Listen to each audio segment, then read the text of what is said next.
আসবার কালে আসলাম একা। আজ বাংলা সিনেমার নায়ক আসলাম তালুকদার মান্নার জন্মদিন। বেঁচে থাকলে আজ 61 বছরে পা দিতেন তুমুল জনপ্রিয় এই নায়ক। 1964 সালের 14 এপ্রিল টাঙ্গাইলের কালীহাতির কৈতলা গ্রামে জন্মগ্রহণ করেন তিনি। 1984 সালে বিএফডিসি আয়োজিত নতুন মুখের সন্ধানের মাধ্যমে সিনেমায় আত্মপ্রকাশ করেন তিনি। মান্না অভিনীত প্রথম মুক্তিপ্রাপ্ত সিনেমা পাগলি। নায়ক মান্না অভিনীত সিনেমার টুকরো অংশ সামাজিক যোগাযোগ মাধ্যমে আজও মানুষের পছন্দের শীর্ষে।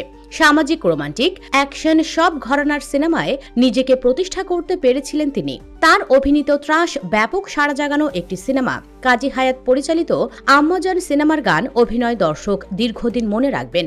এছাড়াও জীবদ্দশায় অসংখ্য দর্শকপ্রিয় সিনেমা উপহার দিয়েছিলেন তিনি। নায়ক মান্না অভিনীত উল্লেখযোগ্য সিনেমা হচ্ছে সিপাহী, যন্ত্রণা, অমর, পাগলি, ত্রাস, কাশেম মালার প্রেম, জনতার বাদশা, লাল বাদশা, আম্মাজান, রুটি, দেশদরদি, অন্ধ আইন, স্বামী স্ত্রীর যুদ্ধ, অবুঝ শিশু, মায়ের মর্যাদা, মা বাবার স্বপ্ন, হৃদয় থেকে পাওয়া, আব্বাজান ইত্যাদি। 2008 সালের 17 ফেব্রুয়ারি হৃদরোগে আক্রান্ত হয়ে পৃথিবীর মায়া ত্যাগ করেন মান্না। মৃত্যুর পর তাকে টাঙ্গাইলের কালীহাতি নিজ গ্রামে সমাহিত করা হয়।